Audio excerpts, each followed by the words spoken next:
Okay, so last class we were working on the randomized complete block design analysis. We have not finished that, so we're going to go through that today.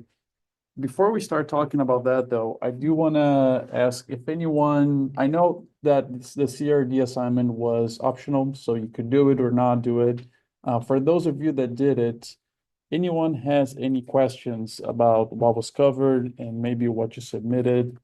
Um, especially because you were watching the video, so you didn't have somebody that you could ask questions to if you had questions. So I just want to open some space for that if anyone has any questions about the CRD exercise. Okay, so well, if you do have questions in the future, just let me know. If you did that exercise, I think it's gonna be easier for you to understand how you specify a CRD model since you saw the model and how it was specified, and really what is the main difference between specifying a CRD versus an RCBD model in R.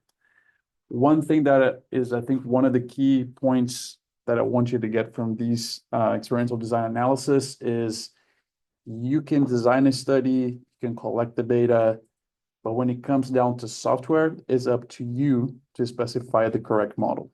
If you give R, SAS, Python, whatever it is, the wrong model, it will run for you. It's not going to tell you it's the wrong model. It's going to do what you're asking. So you are the judge of that. You are, as the researcher, has to know that, okay, you plan correctly, you implemented correctly, and now you're analyzing correctly by giving the software the correct code for that model that you plan for. So just to keep that in mind, because I think sometimes, I don't know, sometimes we tend to think that software can fix all issues for us or maybe yell at us if we're doing something wrong. This is not that case. We can easily do an RCBD, come here and specify the wrong model and run as a CRD. R is not going to tell you that you're doing something wrong. So just, for us to keep in mind that we are the ones that have to know the model we're running and make sure that the model we're running matches what we did on the field and planned for.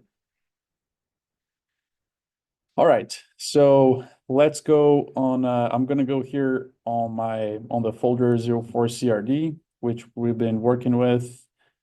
Please go on your site as well. And always, if you don't have that project open yet, I always urge you to launch that through the RProj icon. Do not just double click the script because that may take you to a different place that you don't want to be in. So launch your project to make sure you have the right files in front of you. Myself to the side. Also, something that I forgot to ask you to do last time, but it's something that I do want to make sure I remember, and if I don't remember, please feel free to let me know that I'm forgetting so we can do it. My goal is that at the end of every class, since we're using GitHub, and you're using GitHub on your own repos, right? So your own pages, own profiles. I want us to create the habit of at the end of a class, whatever we've done, we just stage, commit, and push, right? So that is what I want us to be doing every single time before the end of a given class. So we keep that habit of like taking a snapshot of your files at a given time, sending those changes to GitHub as well. So to do that, you would come here there's again a few different ways you can do it. The one that would be the perhaps simplest without having to code much is to come on the Git. So I have my 04 RCBD project open. If you come on the Git pane here, we can just stage. You can stage everything if you want, but especially the code folder. And then we're going to click here on that check symbol right there on the Git pane. We're going to come here and then, so we just staged, right? So we have to stage, commit, and push. So we're just going to write a commit message, maybe like, I don't know, you can write whatever you want, but I'm going to say like worked on RCBD partial part 1, maybe. That's going to be enough. Just write a message that makes sense for you, and that is short, concise, but informative. We click commit. That creates a commit. It shows you some text here. We can close it. And then now we can push. So we can click on that push button. By this point, this should be working for you. If it's not, then you need to get in touch with Arinder and understand what is going on, but it should be working on your side. So if you staged as we did before, and then wrote a commit message, click commit and click push. Now, I'm just gonna open here a new window on my side. So I go on my GitHub. I want you to check this as well. I'm gonna go on my page. You should go to your page, right? You should go to your profile, to your 04 RCBD. So mine is William Bastos /04 RCBD 25. Again, you should go on your own profile. So I see here that I have a new commit. The message I created is showing up right there. So worked on RCBD partial part 1. It was updated a minute ago. And if I come here, especially on the code, this partial script here, it has the latest changes that I've made last class in this case, right? Also, if you ever, so let me go back to 04 RCBD. If you ever need to check what a given commit did or how was the state of that file at some point, you can go in your commit history right up there. And then you can basically browse to the repository at any stage that you committed. So this is where the more frequently you commit, the more timestamps you have for yourself to keep track of your progress. If you start from 0 today and then you only stage commit, especially stage commit, but if you want to see this on GitHub, then push a month from today, then you're going to have basically a whole month of work you've done without being able to know when you did what, right? It's just, so committing frequently is a good thing. Yes. Can you keep plots on GitHub? So GitHub, we can. So the way that it works is GitHub gives special treatment to markdown files. They have an extension of .md, which is the case if you go back to the main page of this repo on your side. The reason why we see this here is because this is written on this readme.md. MD stands for Markdown. So if you can render your Quarto files to Markdown, and if you do that instead of like HTML, for example, you will create a Markdown file wherever that Quarto is, and then or GitHub is going to display. It can display your code, it can display your plots and so on GitHub that way. A few things that so if I really want to show something on GitHub, which sometimes you want, I do that. So all of my Quarto files, I render them to HTML and have them on my website, right? So it's a more complex way of doing that because you have to have a website, you have to deploy it, but I do all for free, all through RStudio, all using Quarto as well.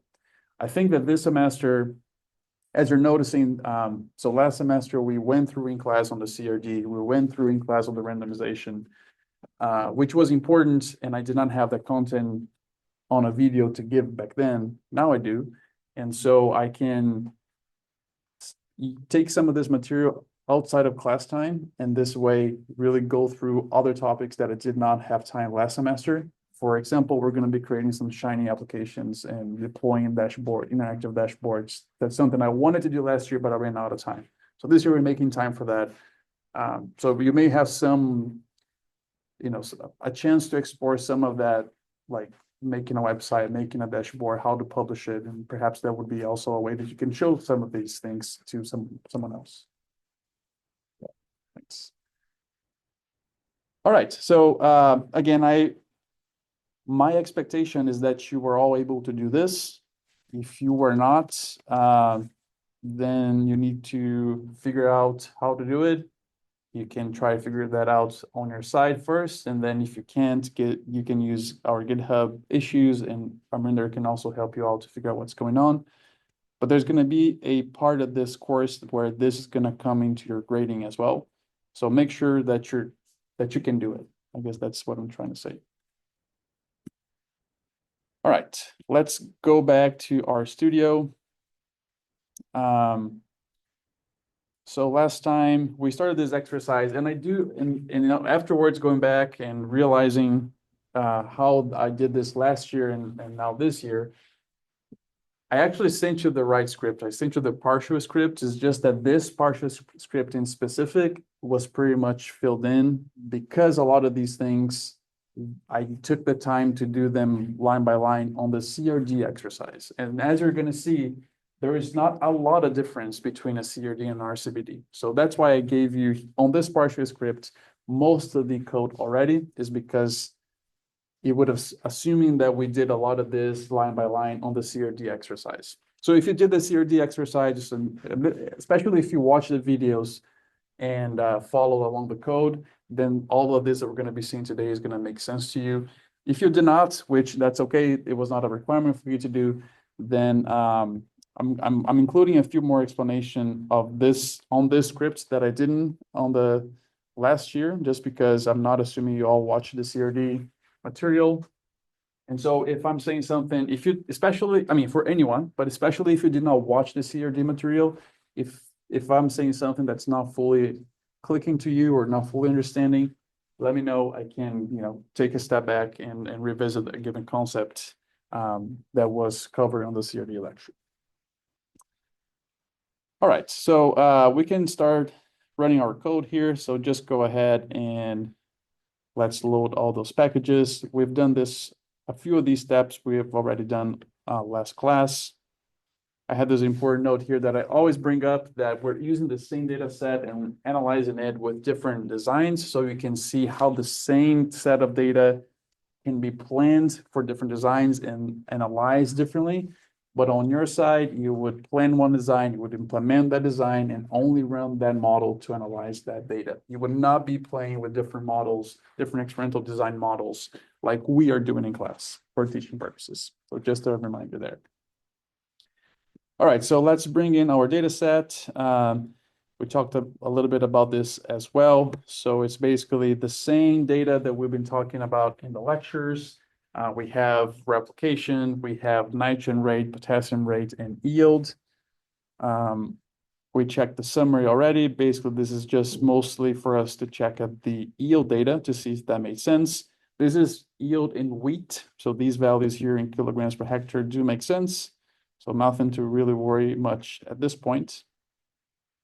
We use the glimpse function just to take a look at the variable type specifically. So we see that all of them are being seen as double, and that is an issue with analysis of variance.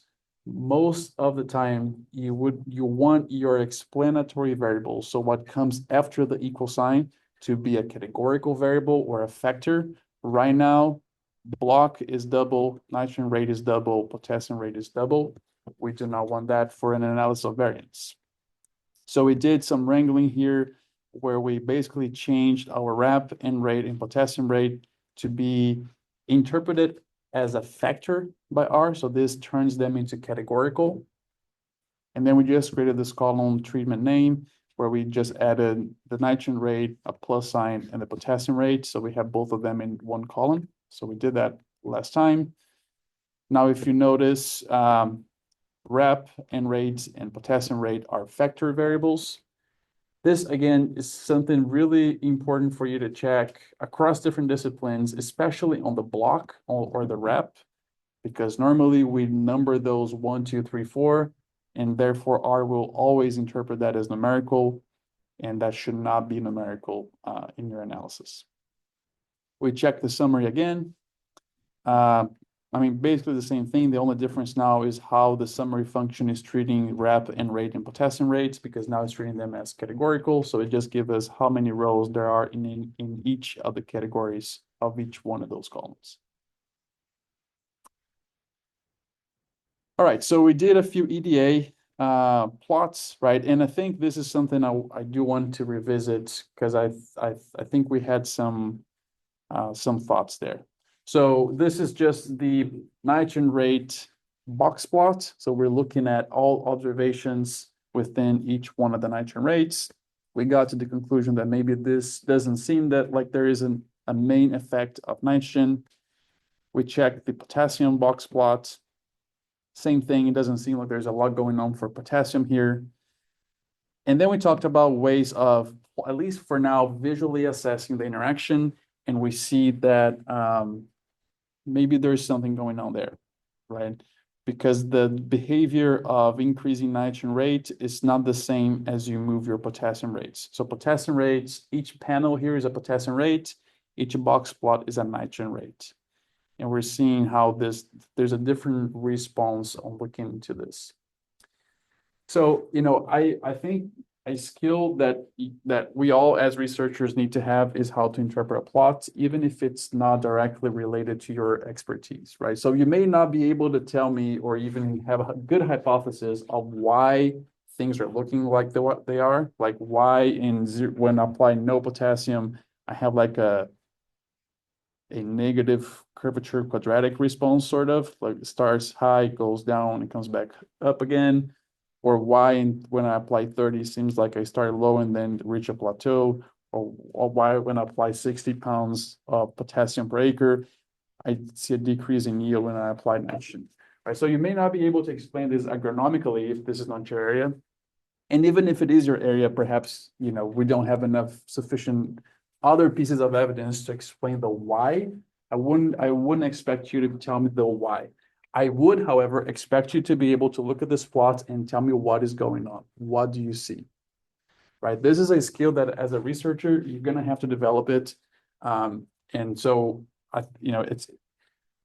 I'm planning some exercises here in the future that will probe you on that. And I do want you to be thinking about, how would you interpret this? And I think one of the comments that was made last class is, well, we don't know. I mean, we can visually assess them. We don't know yet if statistically they're the same or not, right? Completely right. For right now, we're doing EDA, exploratory data analysis. The goal of EDA is to give you some understanding of what the data looks like, and then we model it, and then we do pairwise comparisons, and then we understand statistically what's going on.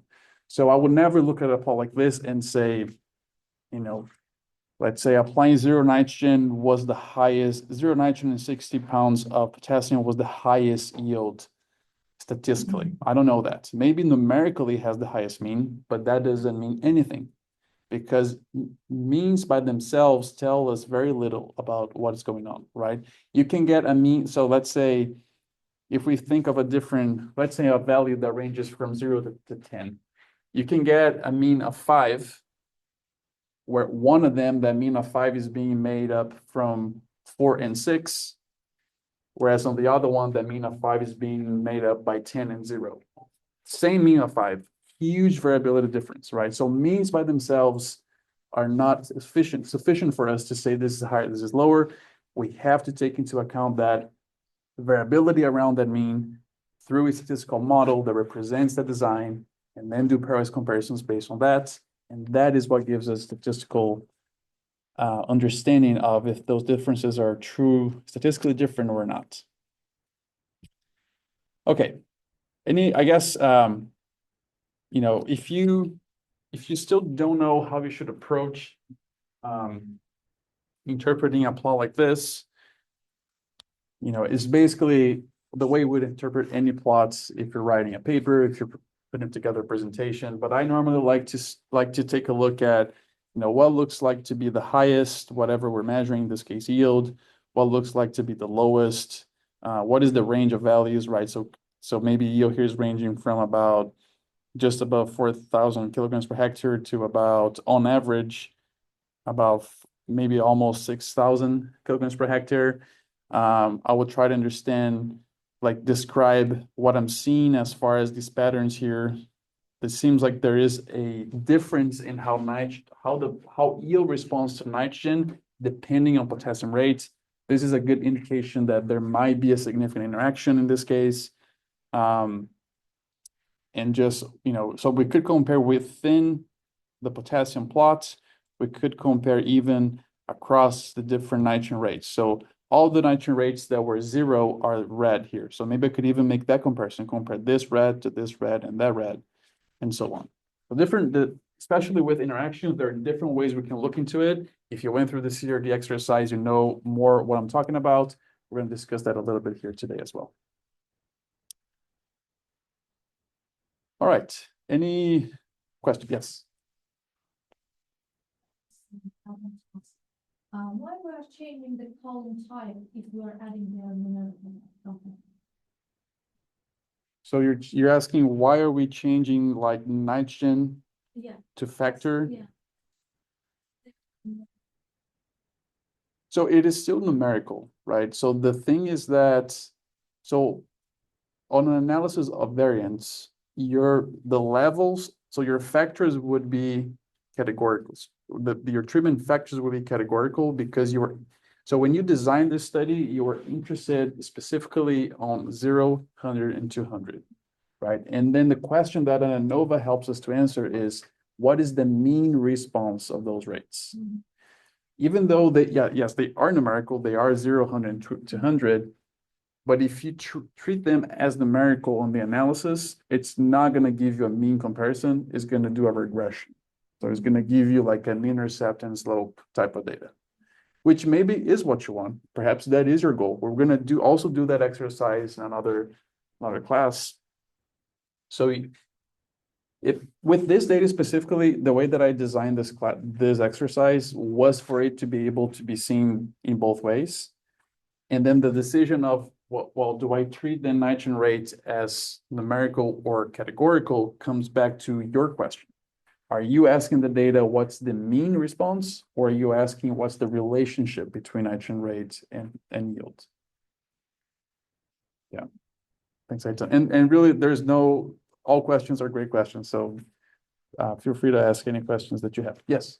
For example, for this plot, is that okay if you could like use the title just to kind of indicate the potassium rate instead of just leaving this with 60 letters? Yes. It's fine. Yeah, so let me just repeat that for online. So Charles is asking here if it would be okay if we gave like a better title to these facets, because right now it just says 0, 30, 60. Maybe we could call this like 0 kilograms of potassium per hectare, 30, and so on, and just be more informative. We can definitely do that. That's something I would recommend for like a publication-ready version of this plot. I'm not going to show you that myself here in class, but if you Google, there's probably going to be 3 or 4 different ways of doing this, and it's really not that difficult to implement. So, but yeah. But if you use like the title, just Oh, I see. So maybe if we came here and we added a labs and gave a title of like potassium rates, something like that, like N rates, yield, and then add a plus at the end, like something like this. Yeah, so I mean, I think like for a presentation, I think I would do it. But like if you're publishing this, you don't really see titles like this, right? So maybe for a publication, I would change the code so I would show here on the title of the facet, I would say 0 kilograms of potassium per hectare, 30 and 60, right? But I would not really have a title like this for a publication. Yep. Awesome. Any other questions or thoughts? Okay, so let's get to, I want you to realize that everything we're going to do is going to follow a very similar workflow every single time. So we set up our packages and bring data, we do EDA tables, we do some wrangling, perhaps we need to do a little bit more EDA after wrangling, and then we get into the statistical model, which is what we're going to do right now. On the CRD lecture, we go more in depth about set to 0 and sum to 0 matrix restrictions.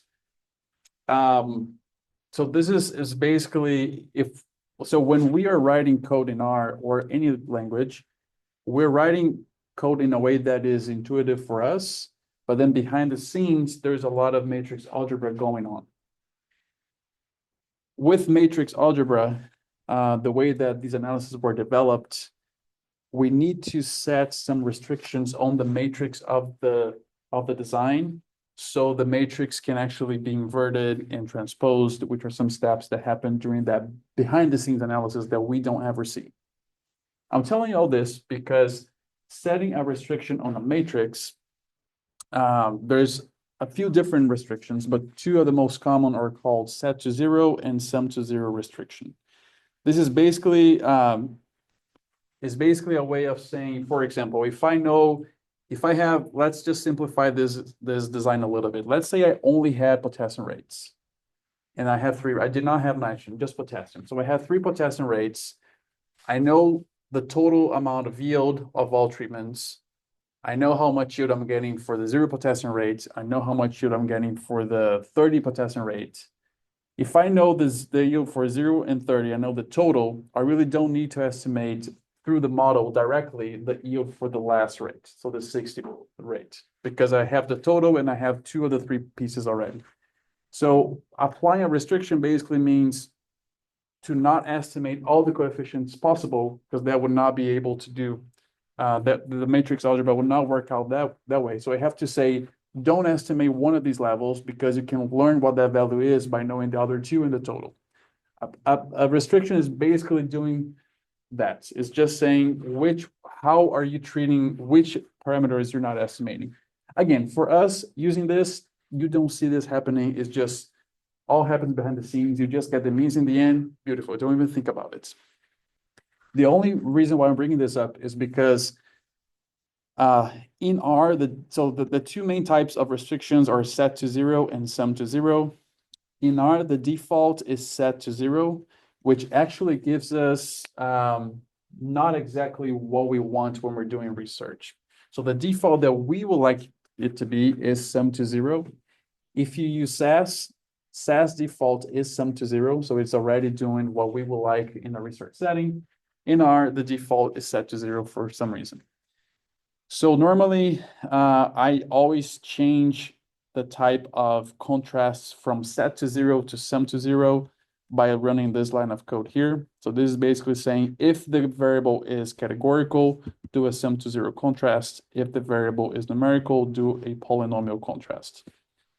If you want to know more about this, I can share some resources for you to read, but really this is the extent that we're going to cover in this class. It's just that there are different restrictions that the model needs to apply to the matrix that happens behind the scenes when we run the code. And this is how we would change that default behavior. Yes, Omar.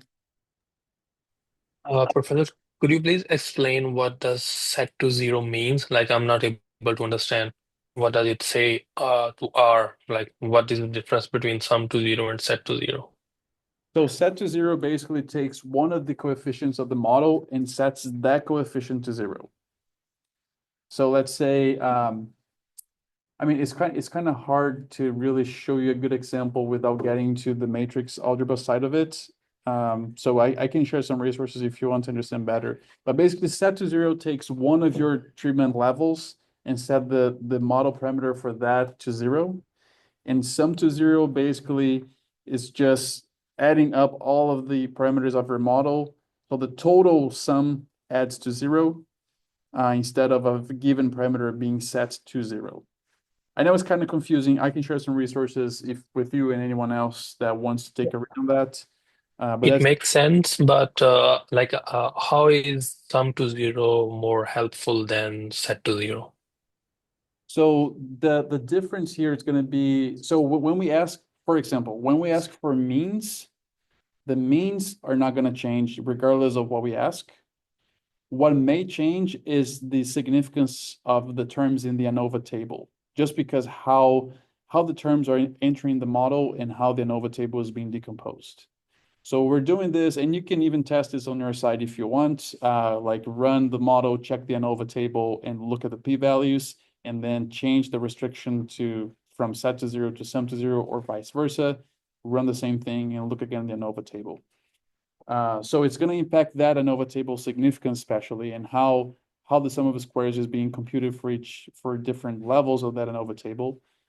And really the one that we want in research is the sum to zero. That's the one that's gonna be the one that you would expect when we're comparing means across different treatments and looking to that ANOVA table appropriately. Thank you. Thanks, Sumar. I know this is not like the most clear explanation, mostly because it gets to a complexity that I don't think this is not what I'm bringing to this class is to talk about matrix algebra. If you are more interested about that, there are many stats courses that if you like matrix algebra that would go into detail in explaining this in more depth. But really the key takeaway that I have for you is that we want the sum to zero and the default in R is set to zero. So I always change that whenever I'm running an analysis of variance model. And by using this code here. So make sure you run that first line of code in that chunk. And now we're gonna create our model for a randomized complete block design. Let me pull up my cheat sheet here very quickly.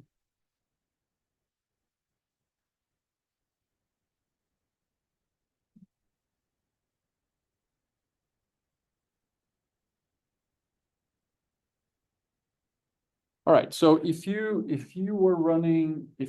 the CRD exercise, you remember that we use the function LM. So we're going to use the same function here. So if you come to that part of the code, let's give the assignment symbol and call LM.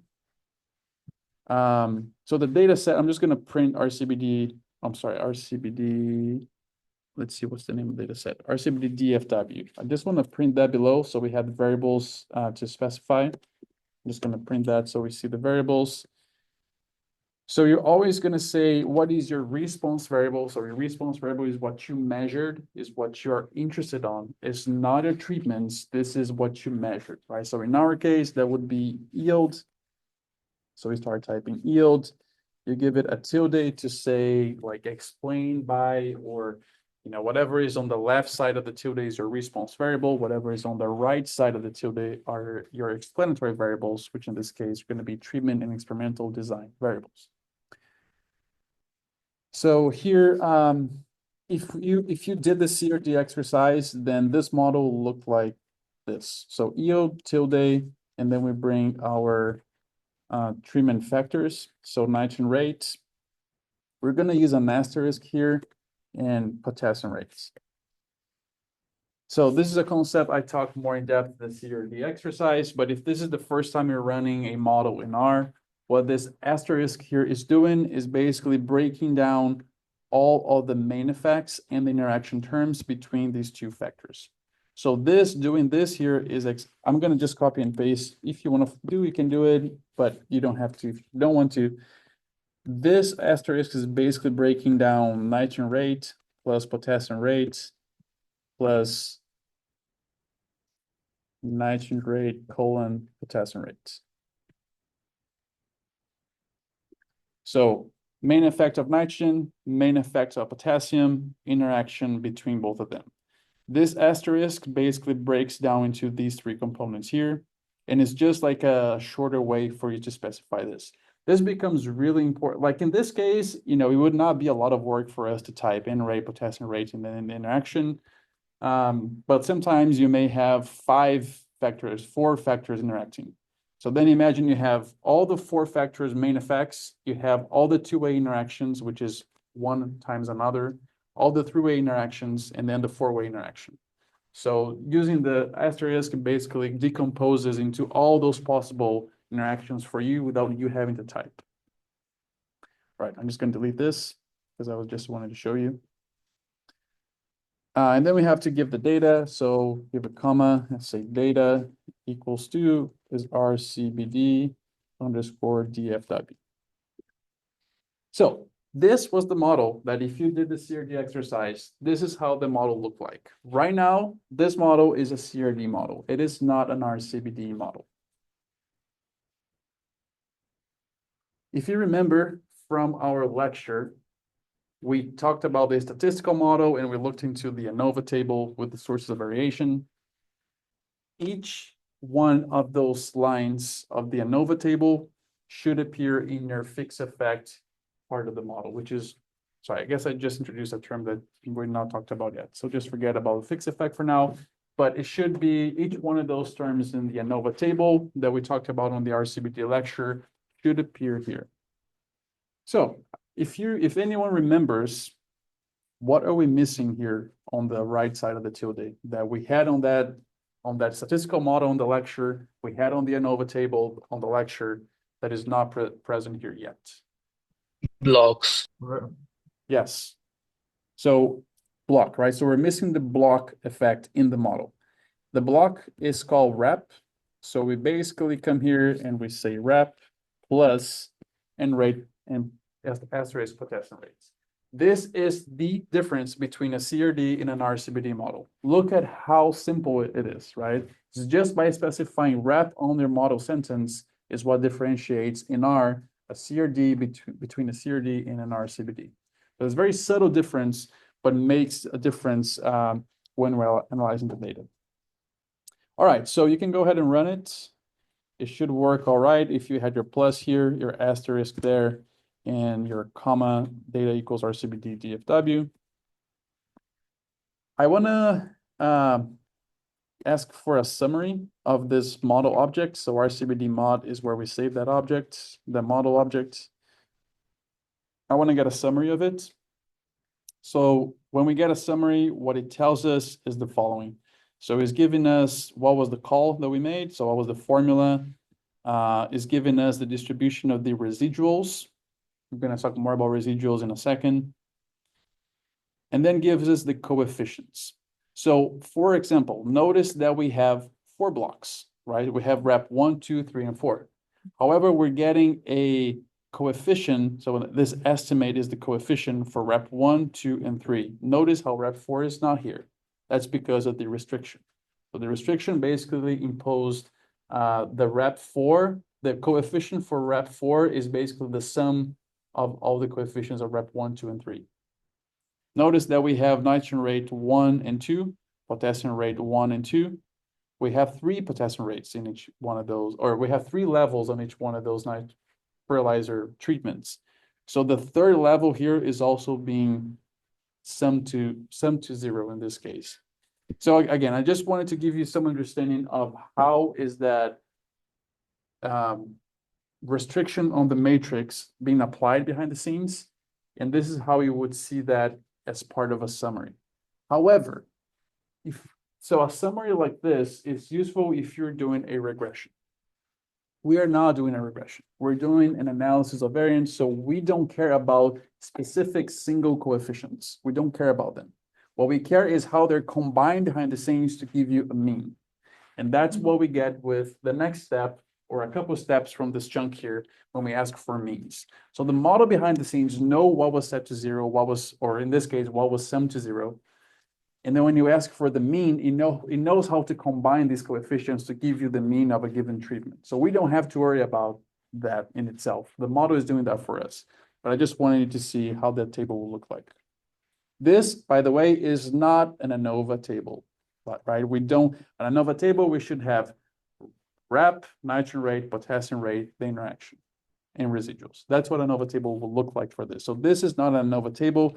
This is just a table of the coefficients given the restriction that was applied to the matrix. So we see there's an estimate, there's a standard error, there's a t-value, and then the probability of that t-value, probability of being greater than t, which is basically our p-value. So this is what we would use to interpret the effect.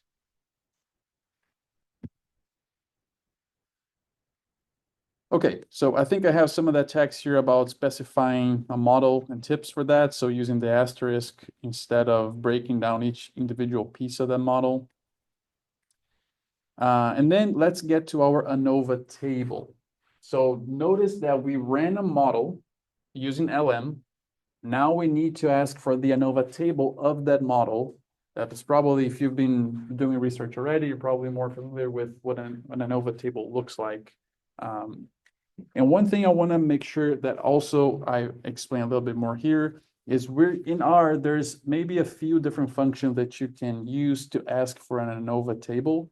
There's uppercase A ANOVA, there's AOV, and there's lowercase a ANOVA. there's a difference here, which is how the different factors of the ANOVA are being considered.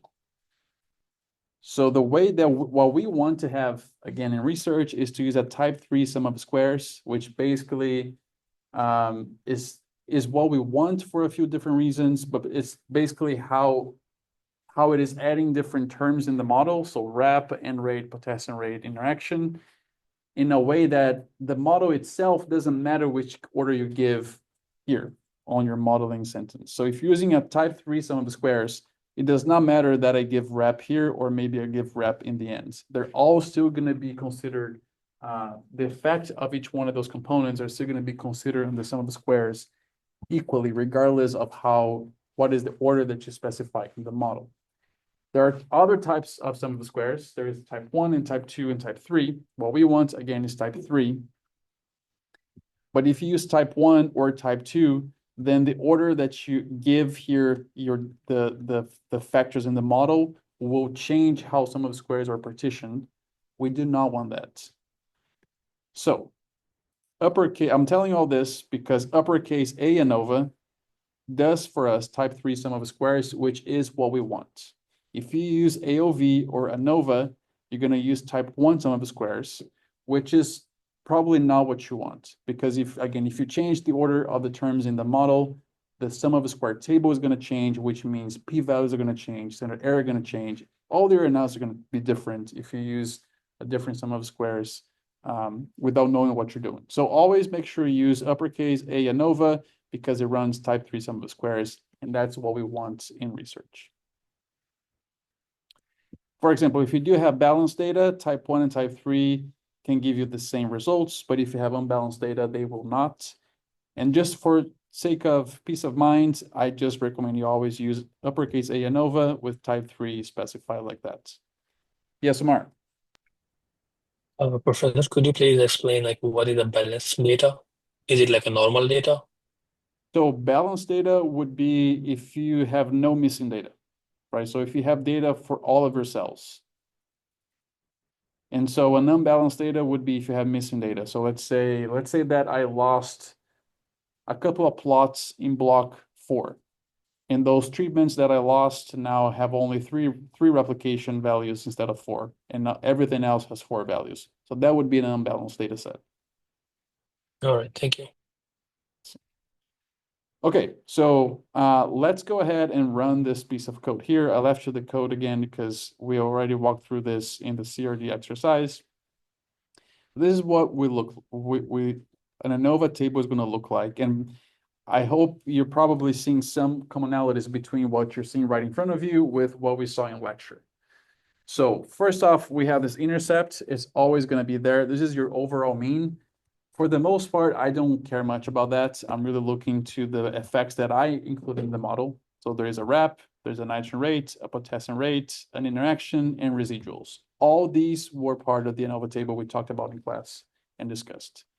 So we see here some of the squares of each one of these is basically how much of that variability of the overall data is being partitioned into each one of these components, all the way from the intercept, your block and treatment factors, all the way to your residuals. We also see here the degrees of freedom, right? So we talked about degrees of freedom. This is a good way for you to know that you're running the right model, is for you to do your ANOVA table even before you run your study, and you know already what to expect over degrees of freedom. And once you run the analysis, they should match between what you were expecting and what you got in the end. At least, I mean, sometimes it's going to be complex for the model to identify exactly the number of degrees of freedom. So they should match. If it's a simple case like this, they should match exactly. For more complex cases that we're going to see with the split plots, they should match closely at least. Then we have our F value and we have our P values here. And then it just gives us some stars to help us with the interpretation.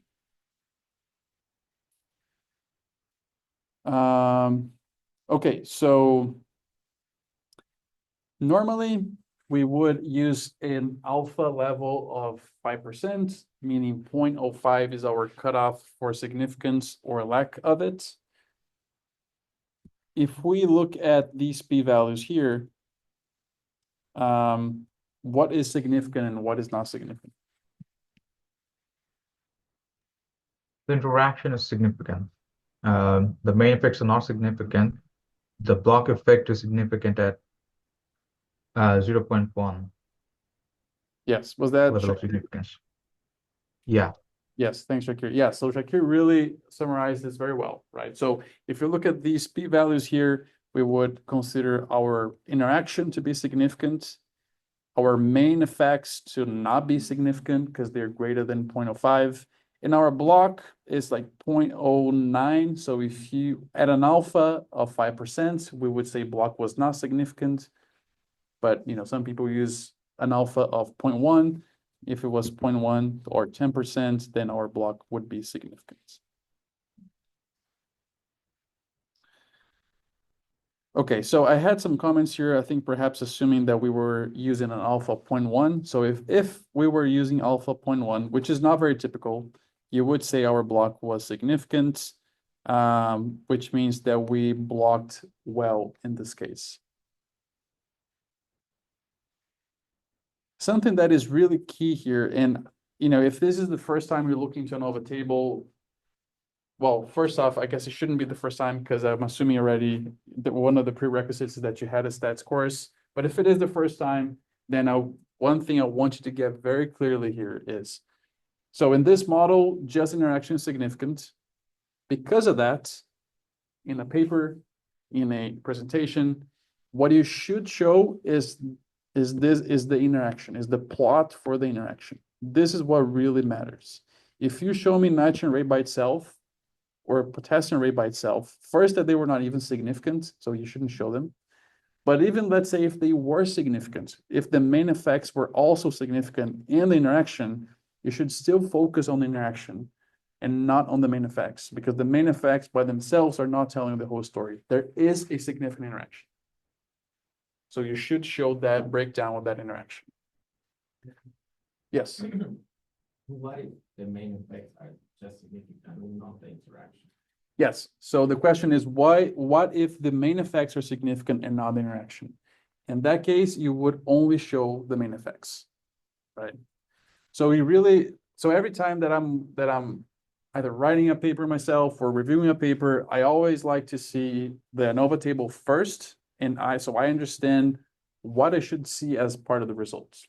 So if I see there's an ANOVA table in a paper and the person shows me main effects, and if I'm reviewing that paper, I say, you don't have, I mean, you can have maybe a sentence saying like, the mean yield for nitrogen range from this to that, but you don't really have to make that the center of your paper because it was non-significant, or even if it were significant, but your interaction was all significant, then that's what you should focus on.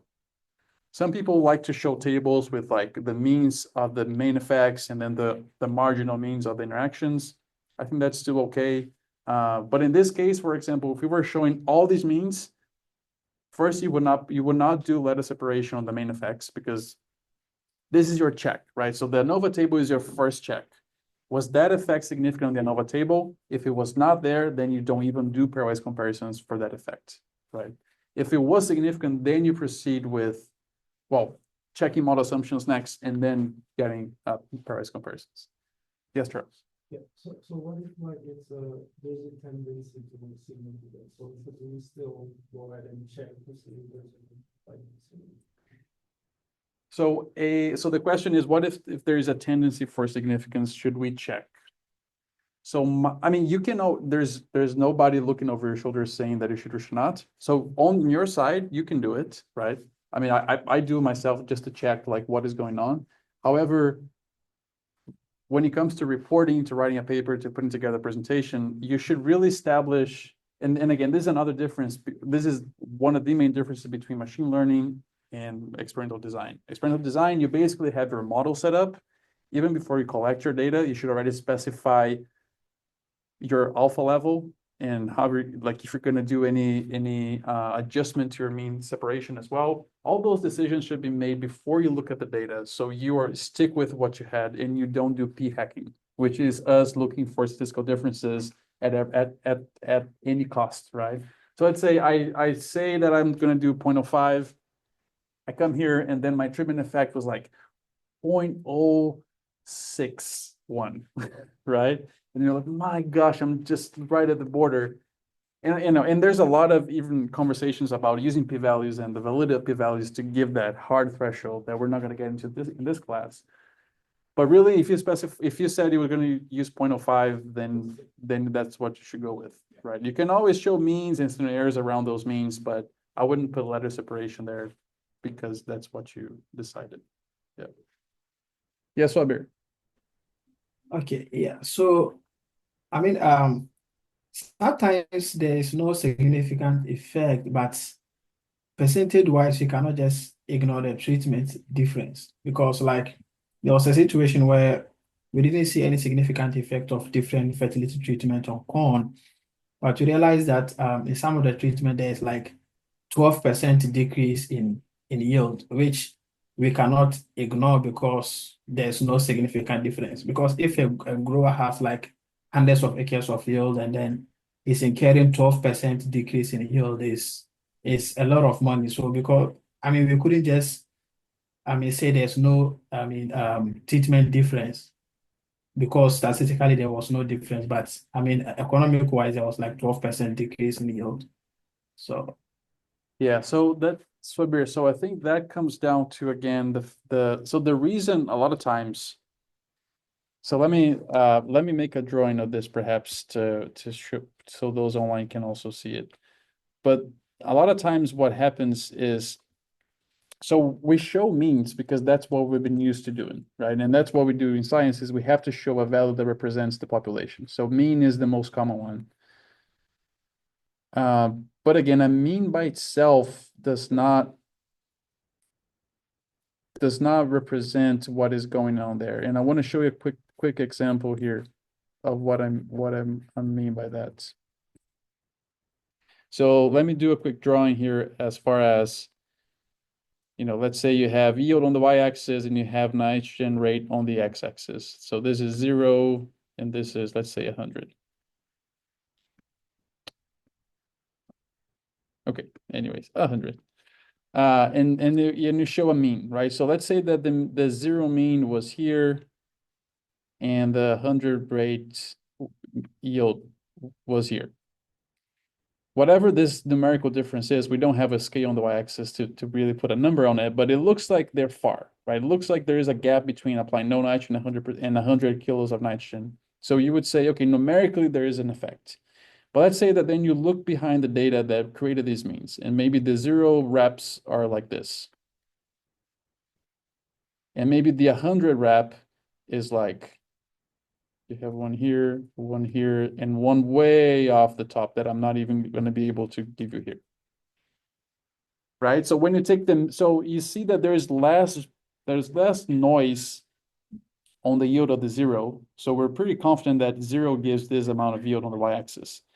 But on the mean of the 100, there's so much variability that even though the mean is higher, but probably, so this is what will happen. So if we had this data, it would probably, the effect of nitrogen would probably not be significant because you have so much noise, right? So one way of us getting significance is decreasing the noise. So remember, we're talking about controlling for everything you can control and introduce the least noise possible to your data. That's one of the goals of decreasing this variability. So, you could come here and tell this grower, yeah, I mean, applying 100 kilos of nitrogen gives you more yield than applying no nitrogen. But if you don't show this data behind the scenes, they don't really understand the uncertainty around that numerical comparison.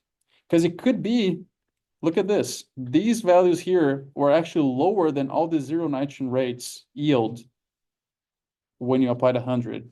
Because there's so much noise, and some of the noise is even lower than the yield of the 0.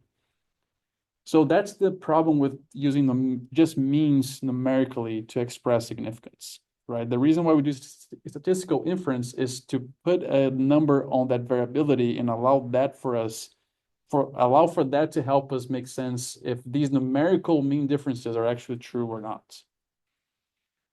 So I guess, I mean, what I would say if you're really interested is like you could show what I do normally, even when I'm showing growers data, I show bar plots because our simpler growers are more used to bar plots. But I do have my points kind of like with some transparency behind the bar plot. So they see how was that mean produced, and then they can make up their own mind, right?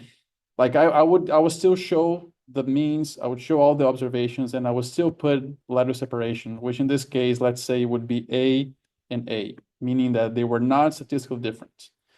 And then the grower can make up their mind, right? They can say if they are willing to take the risk and really believe that this higher mean here is worth it for them, even though they may get lower yield values, even if they apply 100, you know? So I think it all comes down to not to go beyond just means, but looking at the data that's creating those means and how much uncertainty that data really has. Because if you just show a mean, you're really ignoring or not showing to your audience what values gave the result of that mean in the end. So that's what I do. I show the means, I show the ladder separation, and I show the variability, and then I let the growers decide if they think that that's enough for them or not. Yeah, sometimes it's like in a manuscript, a reviewer does not want you to even mention anything if there is no statistical significance. But so sometimes I just don't know what to do. But meanwhile, you know that there's some information from the data, even though they are not statistically significant. Yeah. Yeah, I mean, I hear you. I understand. I mean, sometimes a grower may look at this and say, well, this is a 50 bushel difference on average. I'll take that. I don't care about it. I'm going to take it. You know, it is, I mean, our role is to show data, right? And provide them the correct interpretation from our side. And then what they do with it is up to them. But so I would show the means. I would say, well, there is a 50 bushel difference here, which is a lot of difference, especially economically. You know, I would still show the letters saying that statistically they're not different. And the reason for that is because there's so much more noise on this yield, on this treatment here, that you could actually be getting lower yields when you apply 100 kilos of nitrogen when compared to when you apply no nitrogen. And then leave it. One last thing. So sometimes there you see the letter separations will be, I mean, there's no statistical difference, but there's difference in the letter separations. Well, the So- letter separation represents the statistical difference. So if there is letter separation, so if this was A and this was B, then you would say statistically these are different. Okay. Yeah, and we're gonna get to that as well on this exercise here. Nice. Thanks, Weber. Appreciate the questions. Right. Any other questions or thoughts around this topic? I think it's a good conversation about means and error around means, and not all means are created equal, right? So a lot of times if you don't see something significant, it's probably because either the mean effect was truly not different, or perhaps you could potentially see some mean effect difference if the noise was lower. The noise could be lower by two things, right? So we talked about having a higher control of your experimental material, making sure that you are treating things as fairly and equally as possible, and having more replications, right? That is the easiest statistical way for you to get more or higher chances of significance finding if you have more replications. Yes, Ashbin. Dr. Bastos, like in case of multi-year data, how do you incorporate this year effect on the model? Like, do you prefer to use a mixed model or in like this general linear model? Yeah, so Ashbin, you ask a really good question. I want to basically pin that for another class just because, well, I have not planned for a multi-year analysis on this class. I can provide some examples if you wish. But you're also asking about some terms that we have not seen yet, like mixed effects and different types of linear models. And because we have not seen that yet, I don't want to include that nomenclature at this point, but we're going to see that. So after this exercise, we're going to actually see a mixed effect model exercise, and then maybe we can revisit at least that component of the mixed effect. But then on multi-site year trials, the correct way of doing that, there is a specific model to accommodate multi-site year models that is basically incorporating the block effect, nesting the block effect into the site or year. Yeah, but yeah, so if you have that type of data and if you're interested, I can share with you some material for you to read on that. It's really very simple to conduct it. It's just a different model. Okay, thank you. Thanks. Yes, Comfort.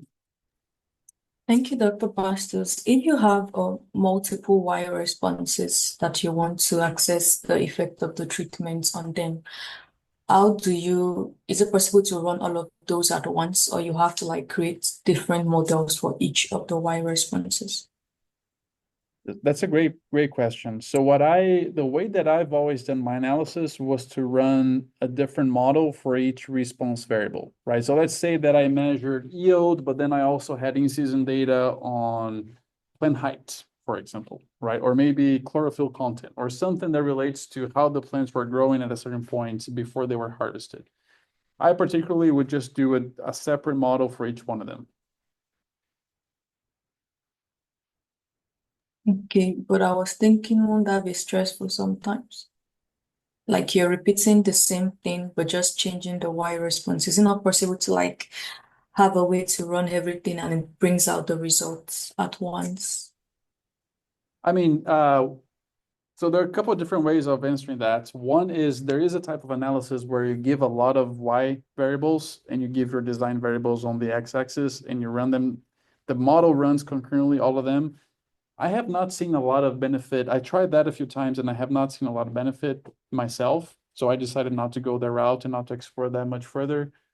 Now, if your worry is just about like repeating the same script over and over, there's some things you can do to automate things a little bit more. So we're going to talk about iteration in this class and creating functions and creating ways of automating steps that are repetitive.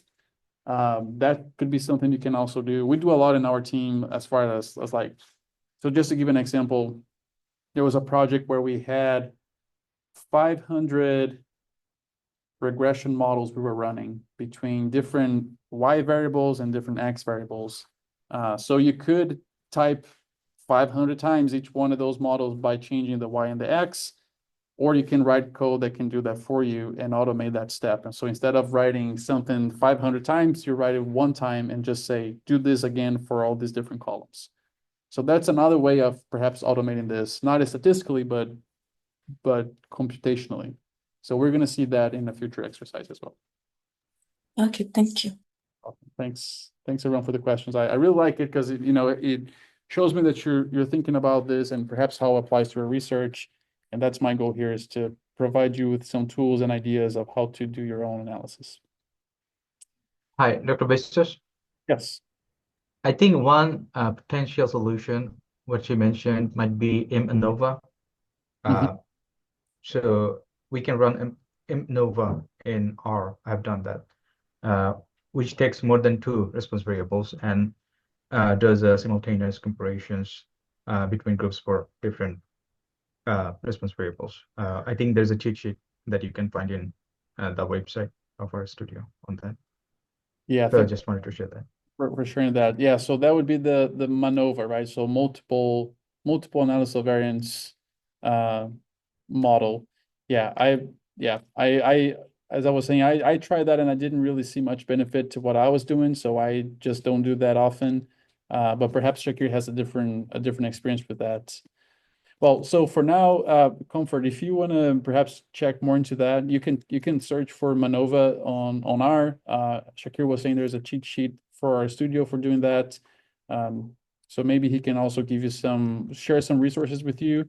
But yeah, we're not going to be covering that in this course necessarily, but we can always have like a side, if you were interested, we can always do it like a side project or a side assignment for you if you want to do something and have me look over and see, if I have any feedback. Okay.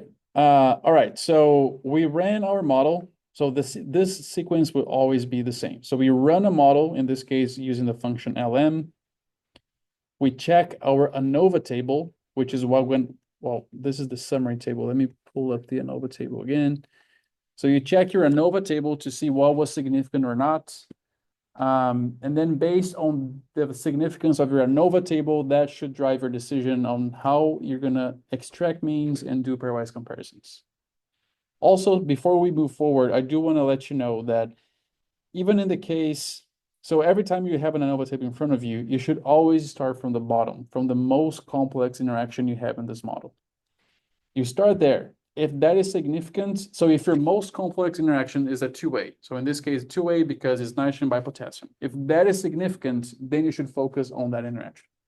Let's say that perhaps we had yet another variable in this model, which we do not. But let's say that we had nitrogen, potassium, and phosphorus as our treatment factors. And we had another, I saw some eyes here. And I had another 3 levels of potassium rate. In that case, our model would be, let me go back to the model, N rate, asterisk K rate, asterisk P rate. In that case, it means our most complex interaction would be a 3-way, right? So we would have N by P by K as our most complex interaction in the ANOVA table. If that 3-way interaction is significant, then you don't even consider looking at your 2-ways interactions. You don't really look into your main effects. You always should interpret your data based on the most complex, significant interaction that you find in the ANOVA table. In this case here, we're going to break down the interaction because first it was significant, and also, well, I mean, that's the main reason, but also the fact that our main effects were now significant. And something I want you to connect now with what we were seeing before is this is basically matching our EDA expectation, right? If you remember, if we go back to EDA, we kind of thought that visually it seemed like there was an interaction going on, but we visually also thought that the potassium effect was not there and the nitrogen effect was not there. So this is just confirming our EDA assessment, which does not have to happen, right? But it's just so you see that how EDA can give you some insights of what you're going to see when you do run the model on this data. All right, so linear model assumptions. This is something so important that I think a lot of times it does not get enough attention or emphasis. So every model that you run is going to have assumptions. There's going to be some assumption that was made when these models were developed. In the case of linear models, we have 4 main assumptions. And all those assumptions that we're going to check now are based on the residuals.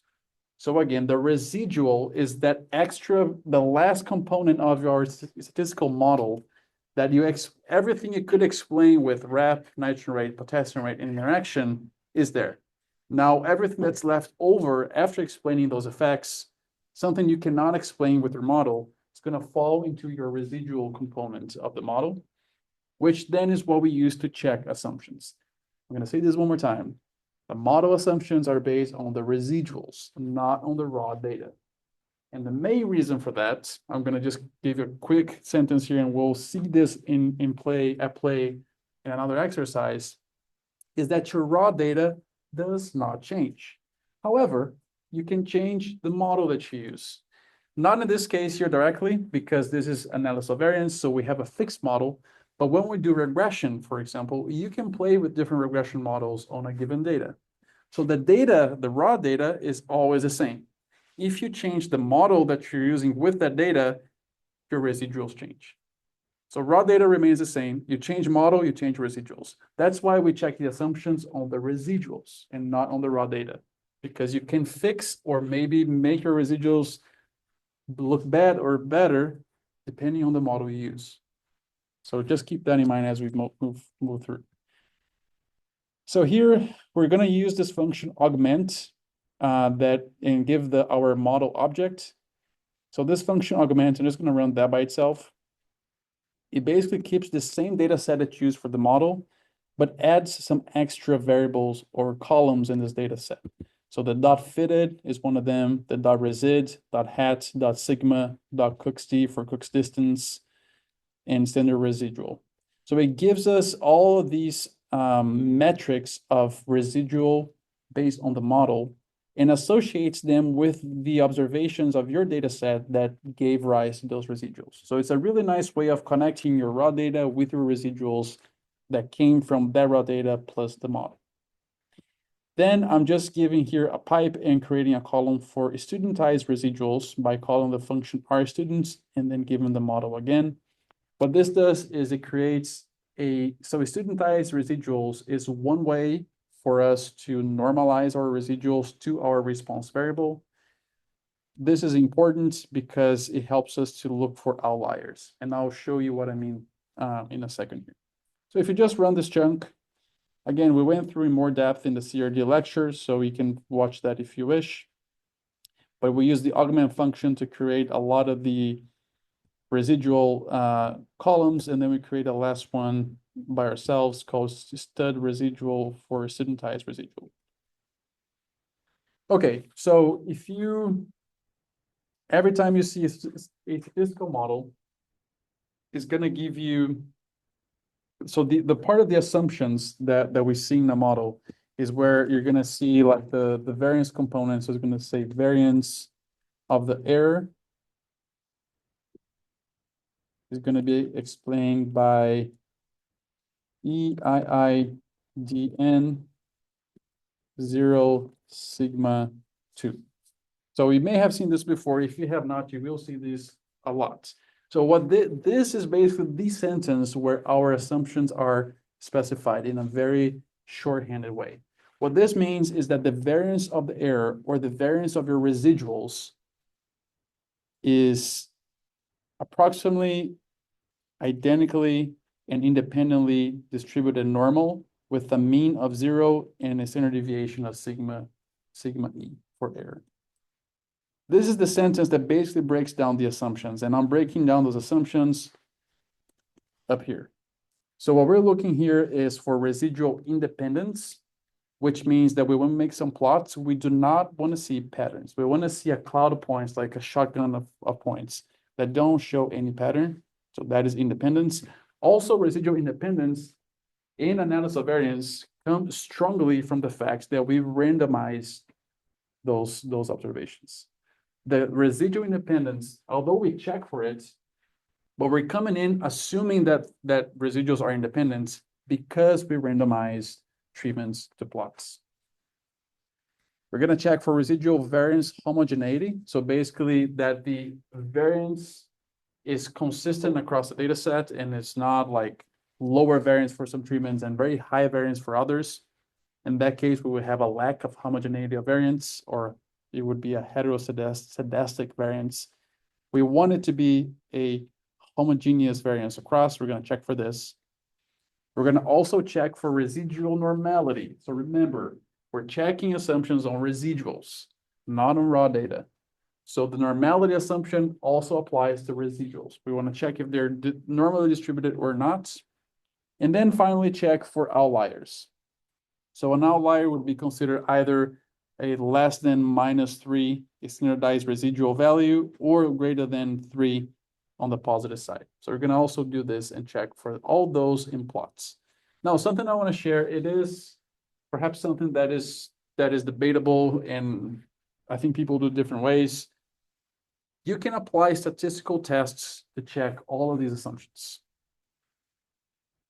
Every class I took with statisticians when I was going through grad school, they always encouraged us to check for these assumptions visually.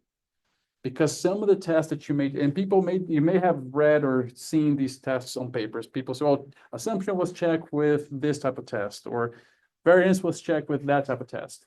People do it, it gets published. But I think there is some people highly recommended to check assumptions visually. That's going to give you a better idea of if that assumption is truly held or not versus a test, because some of these tests are very sensitive to how the residuals look like. And so visual assessment, I think, is still the best. If you do want to do one of the tests, I'm not going to teach you how to do it. You can Google it. It's not difficult. In R is just a line of code. You can do it if you wish, but I would always say, even if you do the tests, still check visually, as that is a very powerful tool. All right, so our first assumption here is residual independence. So for checking this assumption, we're going to check the fitted versus residual plot. What we want to see here is no clear pattern in residuals, so just like a shotgun of points that don't show any pattern. And what we do not want to see is a clear pattern. So for example, if you see residuals increasing kind of linearly, on that plot. This is a clear pattern. We do not want to see that. We want something that is very erratic. I'm not going to talk much about the code here. If you want to hear more about it, then you can go back to the CRD. But we're basically making a scatter plot with the fitted column on the x-axis and the studentized residual on the y-axis. I am adding a horizontal line on the 0 y-intercept because this is where we are assuming our residuals are centered on mean 0. So this is just a visual cue for us. Adding all those points, adding another 2 horizontal lines at -3 and 3, as these are the thresholds that we would assume if a point falls outside of this range, then it is an outlier. So that is visually helping us and just changing the theme. So if you just go ahead and run this, this is what you're going to look like. This is how our residuals look like. So we have the fitted value on the x-axis, the studentized residual on the y-axis. And then again, the assumption of the residuals is that they are the mean of residual are centered around 0. So that's why I had the line on 0, so we can visually check for that. And if any point is lower than -3 or greater than 3, that would be assumed as an outlier, right?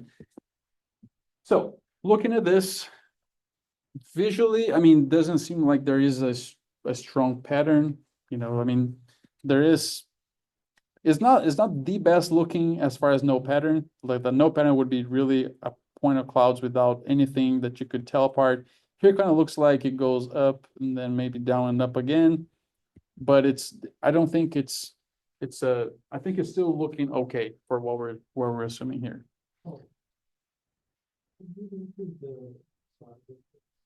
To see if there's a difference that goes beyond. Okay, so Charles is asking, should we increase the range of the y-axis to see if any points are going above? We could, but I don't think that's going to change anything because so every time that we do a ggplot, it's going to look for all the values in those axes and it's going to give you a range of values that already shows all the data. So the reason, if we're not seeing this range going beyond those lines that we added at 3 and -3 is because there are no data points there. If there was one, then ggplot would do that for you already, so you wouldn't have to worry about it. Yeah. Take, for example, dot visit versus stud visit. Why we are taking especially fitted and stud visit? So you're asking, so let me print the data set here. So Aitan, you're asking if we plotted which ones? And stud visit. Mm-hmm. What if take, for example, dot visit and stud visit? What it will give us? So, okay, so let me do this. It's a great point because I want to show you why we're using studentized residuals or some form of normalized residual. So the residual in itself is going to be the difference between what the model is expecting that to be and the point. And we're going to have a few plots in the future that may help with this. But basically, that's what the dot resid column is. Okay, so if I take dot resid and instead of showing the studentized resid, I show dot resid. So this is what happens. The pattern is still the same. The pattern does not change. What changed is the range on the y-axis. Because now this range on the y-axis is on the same scale as our response variable, which was in kilograms per hectare. The problem with that is if you have the raw residual, which is what dot resid is, you don't have a way to really saying if something is an outlier or not. Because the 3 and -3 is going to depend on the magnitude of your response variable, right? So that's why you see -1,000 and 1,000 is because that's how much difference we're seeing on different data points between what the model is predicting for it to be the yield and the actual observed yield. So by using the dot resid, you could, if you're not doing outlier detection assessment, which we always should, but if you're not, then using the raw residuals like we're using here is sufficient. But if we do want to have an assessment of residual, of outlier, then we need to standardize or normalize the residuals in some way. There are different ways. I'm showing you how to do the studentized residuals, so now if I change this back to the studentized residuals, now it normalizes the residual by the magnitude of the response variable. So now this is not in kilograms per hectare anymore. This is a relative measure of the residual based on the mean, on the actual magnitude of the variable. So now we can use the thresholds of 3 and -3 to say if something is an outlier or not. The pattern is still the same, but for outlier detection, we have to normalize our residuals to be able to do it. Thanks. Choose that range in the y-axis. Like why is it -3 to 3? And why can it be -2 to 2? Okay, that's a great question. So, can you tell me your name? Priscilla. Okay, Priscilla. Because you were watching on Zoom before, right? Yeah. Okay. So I thought we had a new student in class. Yeah. Yeah. Okay, so Priscilla, thanks for the question. So Priscilla's question was, why 3 and -3, and what if we wanted to use 2 or -2? So this comes back again for an assumption of the linear model. So 3 and -3 is basically the number of standard deviations that you, so it's called the central limit theorem. I don't know if you've heard of it, but it's basically saying that if your data, which in this case, our data is our residual that we're looking at. So I don't want to confuse raw data, but if your data, which in this case is a residual, is normally distributed, then you would expect to have a certain amount of the data being distributed within a given number of standard deviations away from the mean. So it's something like, so the mean plus minus 1 standard deviation, I think you have like 68% of the data, if the data is normally distributed. The mean plus or minus 2 standard deviations is like 90% of the data. And the mean plus or minus 3 standard deviations is like 99% of the data or something. There's some thresholds that I'm not remembering exactly the thresholds, but basically that's the concept, is that if you're assuming this is normally distributed, which is our assumption coming in, then through plus or minus 3 standard deviations should be where you would see most of our data. And if a data point is falling out of that range, there's a good chance it is an outlier. That's a great question. Yeah.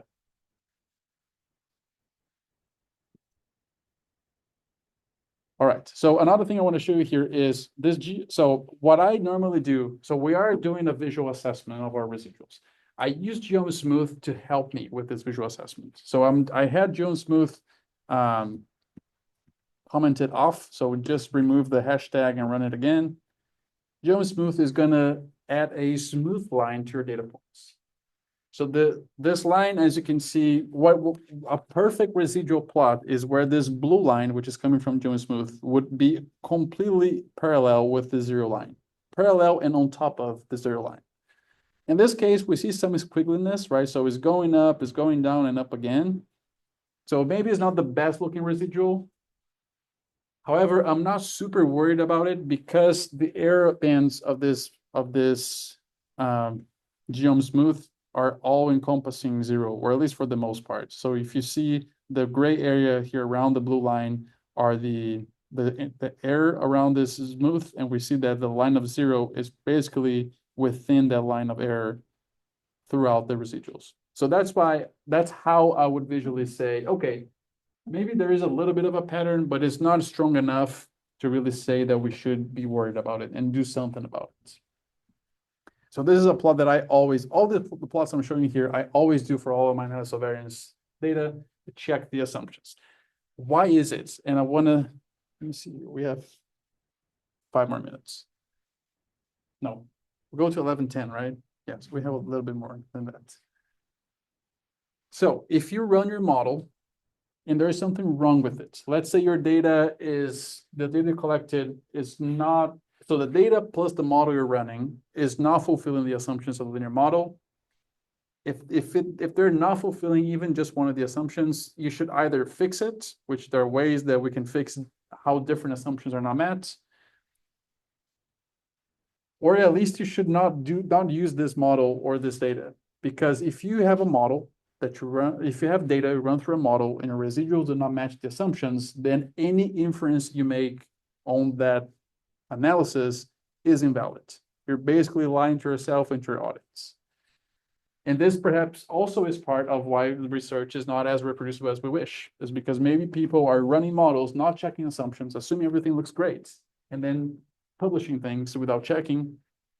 and then somebody cannot reproduce that because that effect was not explained by a model that matched the data and that fulfilled the assumptions of the model.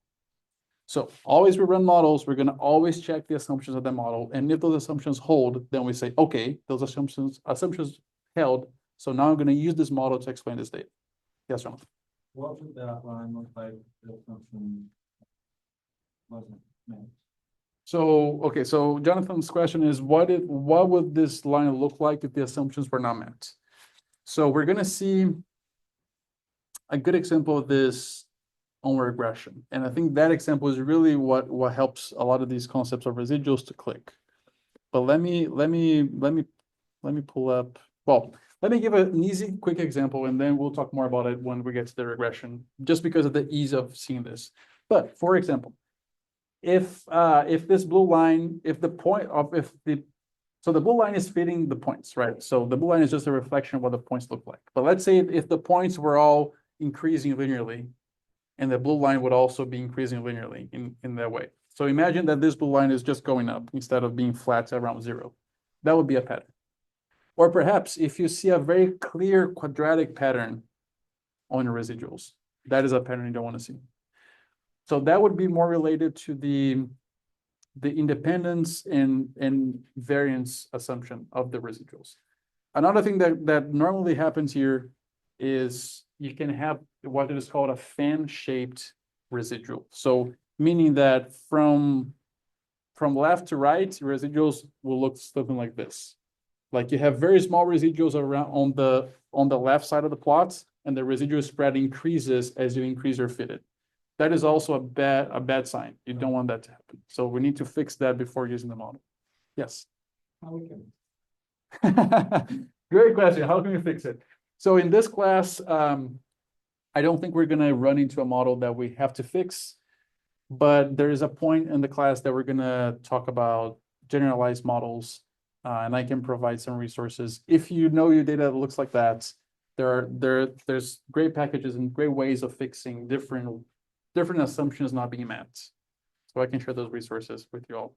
It's really interesting because, this class, it is supposed to be kind of a half and half split between experimental design and machine learning.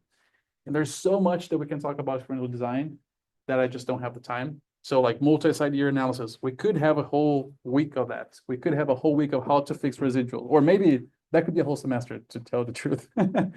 So my goal here is to show you all a little bit so you can be dangerous. So you can try things. You can go on yourself and learn afterwards if you need to. And I can provide resources if you wish as well. But unfortunately, we don't have the time to see all of these cool things. All right. Yes, Omar. So Professor, regarding the last question, like how to fix it, I'm thinking if we fix it, would that be a good thing? Like the assumptions are not met, which means our data is not good, is not publishable, in other words. So if we fix it, isn't that a bad practice in research? Okay, so let me make one point very clear. We're not fixing the data. The data is the data, right? The data, it is what it is. We're basically finding the best model that could fit the data. Now, I told you that in experimental design, we don't play a lot with the model, right? The model is the model that you specify in your design, and that's it. The one place that you play with the model is when the assumptions are not met.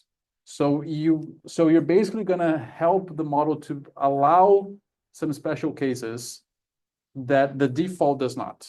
So you're gonna say, well, let's allow this model to maybe, so let's say if you come here and you see that the variance is not homogeneous, that some treatments have very small variance, others have a very huge variance, and the assumption of the model is that that variance is equal. So that's how it's treating the model. You can come in here and say, you know what, I ran my analysis, checked my residuals, I'm seeing that my residual variance is not consistent. Let me allow the model to calculate different variances for different treatments. You can do that. You can make the model more flexible. That would be one way of fixing one of these issues, right? So you're basically allowing the model to be a better representation of your data. So we're not messing with the data, we're messing with the model. And again, we check assumptions on residuals because even though your raw data is not changing, the model may change. And if the model changes, your residual changes, right? So if you check assumptions on your raw data, then it does not matter which model you run, there's always going to be the same assumptions that you're checking, which is wrong because the assumptions are based on the residuals, which change if the model changes. Thank you for the clarification. Thanks, Mark. All right. The next one that we're going to check is going to be our residual homoscedasticity. This is a pretty word that if you have not heard of it, it sounds funny, but that's what we used to refer to homogeneous variance of the residuals. So again, what we want to see, I mean, we're still going to use the same plot. So what we want to see is no clear pattern.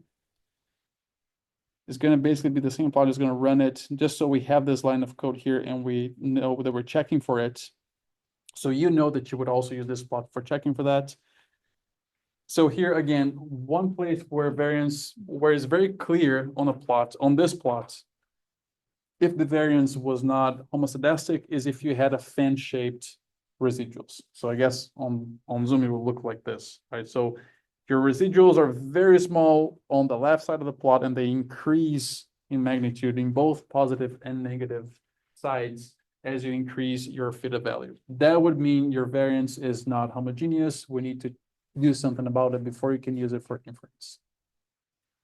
This looks, again, looks okay. I mean, it looks like we have a little bit of a pattern, but I don't think it's strong enough for us to really worry much about it. So I would say it's okay. All right, residual normality. So there's a few ways we can check for residual normality, but really what we want to see is that they're normally distributed.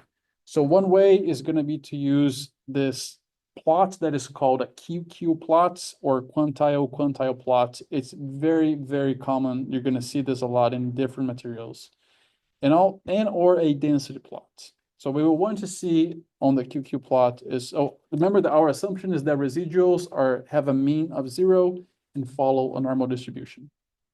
So what you do not want to see is a skewed distribution of these residuals, because then that is not a normal distribution. So we want to make sure that they're normally distributed. The residuals are normally distributed. So I'm not going to go through all this code. You can play around, or maybe you can watch the CRD lecture, but we're basically creating a QQ plot. So I'm just going to run this chunk, and this is what a QQ plot looks like. So we have our theoretical quantile of the distribution of your data, and we have the sample quantile of your data. If your residuals are normally distributed, all the purple points should fall right on top of the black line. Normally, what you would see is that the points in the center normally line up well with the black line, but the tails may not. In our case, it's not too bad. I wouldn't worry about it. But sometimes it could be so different on the tails, especially. So the lower part here and the upper part can be so off a normal distribution that you would see an S shape. You would see like a line, like the points would be a line here, and then they would align in the middle, and then on the top they would come and make a huge letter S. So if you see that, then that's a good indication that your residuals are not normally distributed. In this case, looking at the QQ plots, I'm not too worried about it. I think it looks okay. Another way of checking normality is by doing a density plot. So I think we've done density plots before. It's just the next chunk. You can go ahead and run it. This is what a density plot looks like. So if you remember, our assumption is that residuals have a mean of 0. So this is the point of 0, and that they're normally distributed. So it looks like the peak of this density plot is a little bit to the left of 0, but it still looks normal for the most part. So I wouldn't worry about it. If you have something that's very skewed, so let's say that your peak is around like -3, and then it has a long tail, then not normally distributed, right? And if that happens, you're going to see the effect of that on this plot. You're going to see the effect of that on this plot as well. Yes, Amar. So, Professor, regarding the second graph, the bell-shaped curve. So if the tails are very thick, but the mean is around 0, how would we interpret that? I mean, if the tails are thick, you mean like a very high tail, like something like this? Yes. Maybe at 0.1 or maybe at 0.15 or something, but the mean is around 0. Yeah, so if you have higher tails, then I think they would not even look like a normal distribution. They will look more like a parabolic type of distribution. Which I mean, that is not a name of a distribution, it's just the name of the shape I'm describing. So if it does not look like a normal distribution, then it's not normally distributed. Right? So we're Right. looking for a peak in the middle and then thinner tails. These tails here, a normal distribution would probably have a tapering off a little bit more strongly, especially on the upper side. But also because we're checking this plot here and it does not seem like it's deviating too badly, I don't think that this is an issue for this data. But if it were, then again, we would have to fix that before we do analysis with it. Thank you. Okay, so let's just check this last residual, and then I think we can finish here before we keep moving on. But the last one, again, is going to be using the same fitted by residual plot. We're going to be checking for outliers. You can just run the code. We're just checking, again, if any points are beyond 3 or lower than -3 on the standardized residual scale. Nothing is beyond those, so we don't have an outlier problem. Something I want to tell you about outliers. So just because something is an outlier, it does not mean you're just gonna go, like, let's say if we had a point that was in like -4 on this plots, with just a single plot there, a single point there. Just because it is there, you wouldn't simply right off the bat go and delete that point. I don't want you to do that. Outlier detection is important for our analysis to make sure that we're running the correct analysis for a correct model. And if you do end up finding an outlier in your data, the way that I go about it is I try to pull out what is the data, right? So we have a data frame here that basically connected our raw data with our residual data. So I could come here and say, well, let me filter the studentized residual column to only keep whatever is lower than -3. And I could look into the data point, see what was the treatment it came from, what was the plot it came from, what was the wrap it came from. Do I have any reason to believe that yield data, the actual yield data, not the residual, is wrong in any way? Like, was it perhaps like a data entry mistake? Sometimes you're gonna say 5,000 and you say 500, or maybe you say 55,000 because you just added an extra number there. It happens a lot. The more data you collect, the more errors could happen. So finding an outlier on your analysis means, okay, this point here is probably impacting your results. Go back and check this point. Make sure that nothing happened, nothing that you can detect happened wrong with this point.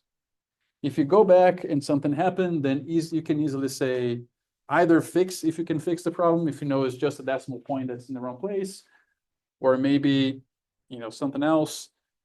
Perhaps you decide, well, this was a yield coming from a plot that I knew there was hog damage or there was deer damage that basically harvested the plot for you before you could get to it. Maybe you want to then, because of that knowledge, delete this point from your data because it does not represent the condition of the plot because it had some external factor involved in it. Then you can delete that and have an NA instead. I don't think anyone recommends people just looking at outlier plots and finding outliers and simply right off the bat removing them without any reason, right? So maybe that point is the way it is. Maybe it's just a very high yielding point of the field and nothing wrong happened with it. It's just what it is. Then we can, what I normally do if I do not find a reason to delete that outlier is I run the model with it and without it. And then I compare my interpretation of the outcome. If my interpretation does not change, it will definitely have an impact on the standard errors. So it could change your interpretation of things. But if it does not change the interpretation, I just leave it there. If it does change your interpretation, then it becomes more of a more in-depth decision and thought process of what to do then. Because it is an outlier, it is impacting your interpretation, but you don't have a good reason to remove it. Then it really becomes a more philosophical question, I guess. Okay, I know we're at the hour, so let me just get your attendance. perhaps, I think I'm already opened the issue, so claim your attendance. Also, let's go, even though we're not coding a lot on this script because I gave you most of it, I still want you, maybe you took some notes, maybe you changed the script in some way. So let's just again let's just stage it. Click on that commit button. Let's just say RCBD partial part 2, maybe. Commit, close, and push. So the latest version of this script should be reflected on your GitHub as well. All right. But robusters, Yes. like I'm having some problem with like a Git connection. So can I submit it later? I'll Yes. try to fix it. So Ashwin, maybe you can open a GitHub issue on our repo with like perhaps describing what you're doing, what error is happening, and then maybe somebody can help you. And if not, Arminder will connect with you or reach out to Arminder to ask for some help. Thank you. All right, thanks. Just a reminder, we do have a randomization assignment that is due, I believe, on Thursday. Check on that on ELC just to make sure. That is mandatory, so if you don't do it, you get a 0.